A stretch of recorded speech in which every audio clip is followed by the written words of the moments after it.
श्री कृष्ण दोस्तों, मैं एस्ट्रोलॉजर मीनाक्षी अपने चैनल पर आप लोगों का स्वागत करती हूँ, अभिनंदन करती हूँ। सावन शुरू हो रहे हैं जो 4 जुलाई से लेकर के स्टार्ट हो रहे हैं और इस बार मंगलवार के दिन सावन शुरू हो रहे हैं। तो आज का वीडियो उन सब के लिए है जिनकी मनोकामना बहुत समय से पूरी नहीं हो पा रही है या वो विवाह करना चाहते हैं तब भी पूरी और विवाह नहीं हो पा रहा है। उपाय कर कर के थक चुके हैं आप, तो इस बार सावन में कर लीजिए उपाय। सावन में किए हुआ उपाय ज़रूर पूरा होता है।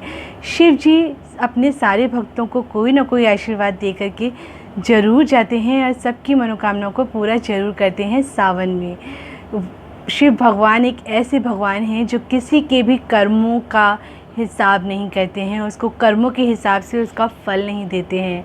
शिव भोले बाबा सबको प्रसन्न होकर के आशीर्वाद देते हैं, उनका मन चाहा वर उन्हें ज़रूर देते हैं।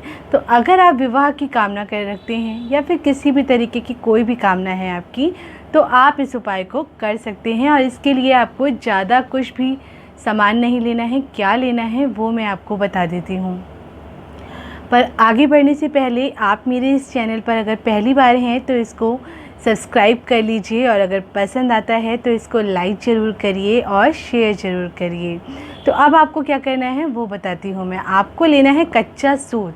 कच्चा सूत मिल जाता है मार्केट में आसानी से और बहुत सारे लोगों के तो घर पर भी कच्चा सूत होता ही होगा। तो कच्चा सूत आप ले लीजिए और उस कच्चे सूत से 3 धागे बना लीजिए। उसमें से 3 धागे निकाल लीजिए।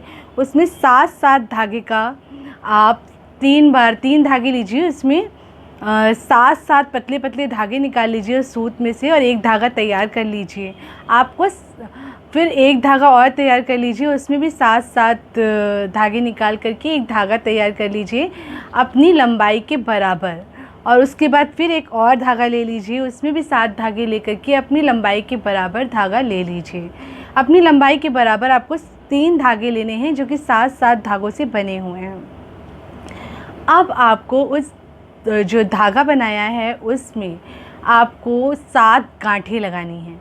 7 गांठें आप लगा लीजिए। ओम नमः शिवाय, ओम नमः शिवाय, ओम नमः शिवाय का जप करते जाइए और 7 गांठें लगा लीजिए और तीनों धागों में 7 गांठें आपको लगानी हैं। अब इसके बाद आपको करना है क्या वो बताती हूँ। आपको लेना है पीला चंदन या फिर सफ़ेद चंदन।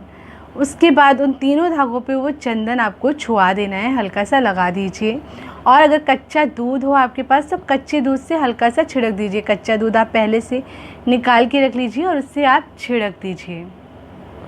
ये उपाय आपको सावन के पहले जो सावन जिस दिन स्टार्ट हो रहा है मंगलवार के दिन, उसी दिन इस उपाय को करते हैं तो बहुत अच्छी बात है। या फिर गुरु पूर्णिमा भी इस बार सोमवार के दिन है, अगर उस दिन आप मेरा वीडियो देखते हैं और कर सकते हैं तो उस दिन भी इस उपाय को कर सकते हैं। या ये दोनों दिन अगर आपने मिस कर दिए हैं तो फिर आप इस उपाय को जिस दिन भी आपने वीडियो देखा है उसके सोमवार को, सावन के सोमवार से इस उपाय को स्टार्ट कर दीजिए। अब आपको करना क्या है आगे वो बता देती हूँ। आपको ये तीनों धागे अपने पास रख लेने हैं। आपने इस पर कच्चा दूध छिड़क दिया है, चंदन भी लगा दिया है। अब इसके बाद एक घी की जोत तैयार कर लीजिए, मिट्टी की या आटे की तैयार कर लीजिए। उसमें देसी घी जला लीजिए या अगर आप देसी घी अफोर्ड नहीं कर पाते हैं किसी कारणवश तो आप तिल का तेल ले लीजिए। जो भी आप शुरू कर रहे हैं फिर वही दिया आपको पूरे सावन आप जलाइए। तो जो आप डिसाइड कर लीजिए आपको क्या करना है। देसी घी का दिया जला सकते हैं आप या फिर तिल का तेल ले आइए, बहुत ही सस्ता मिल जाता है और शिव जी को प्रिय भी होता है। उसको ला कर के आप उसमें जोत जलाइए। आटे या मिट्टी की जो भी आप बना सकते हैं बना लीजिए और उसमें एक जोत जला लीजिए। अब आपको क्या करना है वो बताती हूँ। अगर आपको लगता है कि शिव मंदिर में जाकर के आप धागा बांधेंगे और आपको सावन के बाद मिल जाएगा तो आप मंदिर में करिए, नहीं तो आप घर पर ही अगर आपके शिवलिंग है तो उस पर बांध दीजिए। या फिर शिव जी की कोई फ़ोटो ले आइए, फ़ोटो ला कर के उस पर आप इस धागे को लपेट दीजिए और इस धागे को बांध दीजिए। और दूसरा धागा और शिव जी से प्रार्थना करिए। अगर आपकी कुंडली में पितृ दोष है, मंगल दोष है या आपको पता ही नहीं है कि किस तरह का कोई दोष है, पर आपको अपनी प्रॉब्लम, अपनी परेशानी आपको अच्छी तरह से पता है, तो आप अपनी परेशानी को भोले बाबा को बताइए। उनको बताइए कि आप परेशान हैं, आपको मनचाहा जीवन साथी नहीं मिल पा रहा है, आपको नौकरी नहीं मिल पा रही है या फिर किसी भी तरीके की कोई भी परेशानी, धन से रिलेटेड परेशानी है या कोई भी परेशानी है तो आप उन्हें बता दीजिए।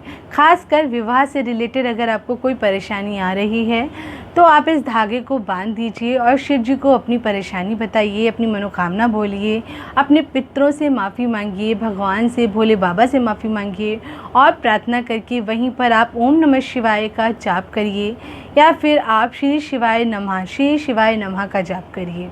इस जाप को करने के बाद शिव जी की आरती कर लीजिए और उनसे प्रार्थना तो आपने कर ही ली है या बाद में फिर से कर लीजिए। अब जो दूसरा धागा है, दूसरा धागा आपको बांधना है केले के पेड़ में। केले का पेड़ हो या पीपल का पेड़ हो या फिर विष्णु भगवान की मूर्ति या तस्वीर मिल जाती है आपको। अगर आप घर पे ही करना चाहते हैं, आपके घर पे केले का पेड़ है तो वहाँ बांध दीजिए या फिर मूर्ति है तो उस पर बांध दीजिए या फिर पीपल के पेड़ पे जाकर के बांध आइए। और अब आपको जो तीसरा धागा जो है वो आपको क्या करना है वो भी मैं बताऊंगी, पर उससे पहले आपको सेम वही प्रोसीजर विष्णु भगवान के मंदिर में जाकर वहाँ पर भी आपको ओम नमो भगवते वासुदेवाय मंत्र का जाप करके इस धागे को बांधना है और इस धागे को बांधकर अपनी कामना कह करके उनको आ जाना है। अब जो तीसरा धागा आपके पास रह गया है वो तीसरा धागा आपको क्या करना है वो मैं आपको बता देती हूँ। जो तीसरा धागा बचा है वो आप ले जा कर के अपनी चौखट पे रख दीजिए। अपने घर की जो चौखट है वहाँ रख दीजिए या गेट जो बिल्कुल चौखट पे आपका मेन गेट है वहाँ पर नीचे जा कर के बांध दीजिए उस धागे को और वहाँ पर भी आप बैठकर अपनी परेशानी बोल दीजिए, अपनी कामना बोल दीजिए और घर के अंदर आ जाइए। बस ये आसान सा उपाय आपको करना है। और उसके बाद सावन, जितने सावन है इस बार 8 सोमवार पड़ रहे हैं, हमें 2 महीने का सावन मिल रहा है, 58 दिन का सावन मिल रहा है और ट्यूसडे वाले दिन शुरू हो रहा है सावन।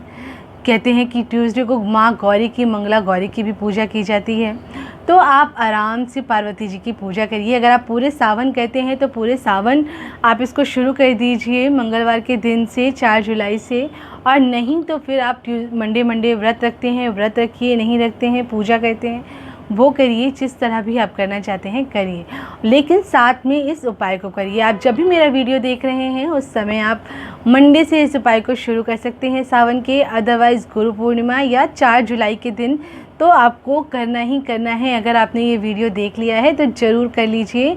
कुछ भी ज़्यादा मेहनत नहीं करनी है आपको, इसमें बस धागा बांधना है और सिर्फ एक इस छोटे से उपाय से आपको कितना ज़्यादा लाभ होगा आप सोच भी नहीं सकते हैं। और पूरे सावन भर शिव जी को याद करिए। वैसे तो हमेशा ही शिव जी की पूजा उपासना करनी चाहिए, पर सावन तो शिव जी को ही समर्पित है।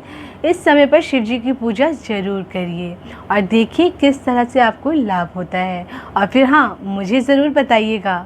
फिर नेक्स्ट वीडियो में आपको फिर से मिलती हूँ मैं। तब तक के लिए अपने और अपनों का ख्याल रखिए, स्वस्थ रहिए, व्यस्त रहिए और मस्त रहिए। जय श्री कृष्णा दोस्तों, जय महाकाल।